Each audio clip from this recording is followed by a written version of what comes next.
بسم الله الرحمن الرحيم والليل إذا يغشى سورة الليل مکی سورت تی دی سورت اللیل ہوئی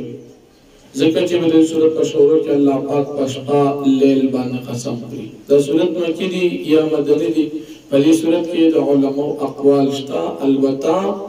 جمهور علماء فرمائی چی دا سورت مکی دی بعض علماء ہوئی چی دا سورت مدنی دی ذکر چی پلی سورت کی شان دا ابو بکر صدیق رضی اللہ عنہ بیانی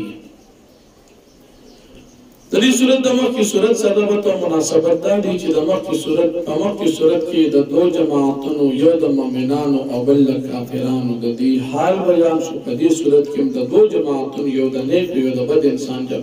دا دی حال بیانی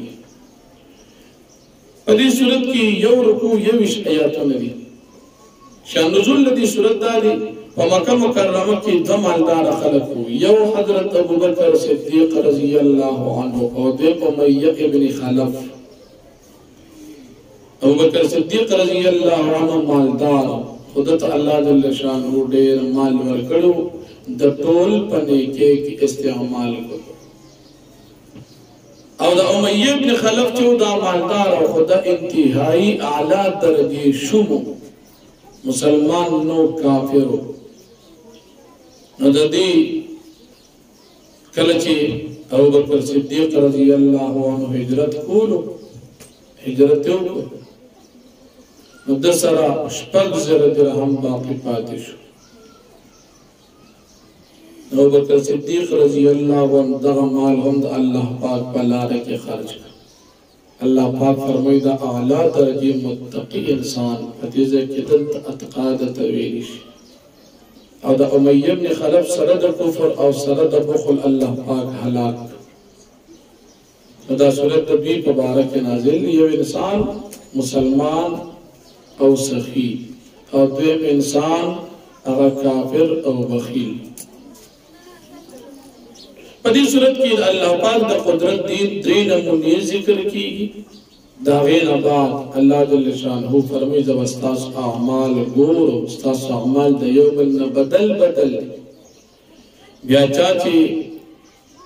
نیک انسان داغ صفات اللہ پاک ذکر کی فاما من آطا واتقا وصدق بالحسنى فسنيسره لليسرى دا نیک انسان صفات اور دین بخیل انسان اما من بخل واستغنا وكذب بالحسنى فسنيسره للعسرى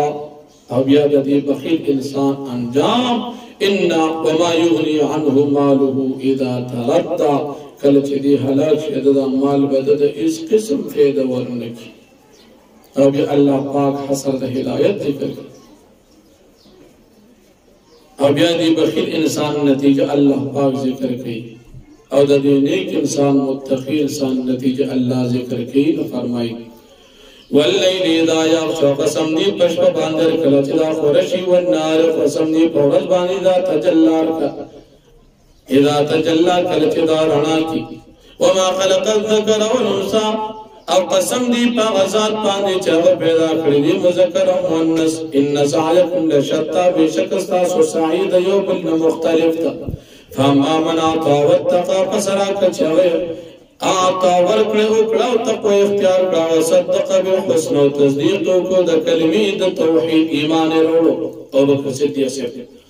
فسنیسرہو لیسرا زرد جنبت دا سانی لاولونو نسانتیا طرفتا اما من بخل واستغرار چھے بخلو کو او زانب پروا کو وکذب بالحسن و تکذیبو کو دا کلمی دا توحید فسنیسرہو للعسرا زرد چنپاس فمزمد دی داخل کو مشقتن و تکلیفن تا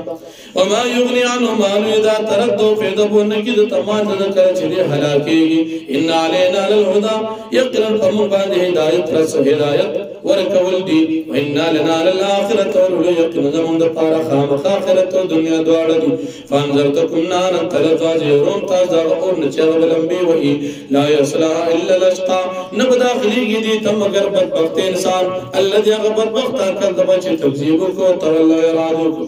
وسیجنب القرأت الذي یوتی مالو یتزکا او زردہ چی سیجنب الاتقا جدا بکړي شي بچ بکړي شي د دې اور د جهنم نه هغه انسان الاتقى چې هغه نیک انسان دی د دې اور نه هغه بچي الذي يؤتي ماله يتزكى چې هغه خرج کوي خپل مال يتزكى د پاره د پاکي حاصلولو خپل مال خرج کوي د پاره د خپل تزکیه وما لأحد عنده من نعمة تجزى او نشته د هیڅ چا د پاره په د باندې څه بدلا چې دي د هغې بدله او چې هغه ته بدله ورکولی شي الا ابتغاء وجه رب الاعلى دی چې دا مال خرج کوي د څه دپاره مګر دا چې لټي رضامندي د رب چې هغه اوچت ذاتي ولسوف يرضى او ان قریب نزدې د چې دې به راضي کړي چې الله پاک به دې خوشحاله کړي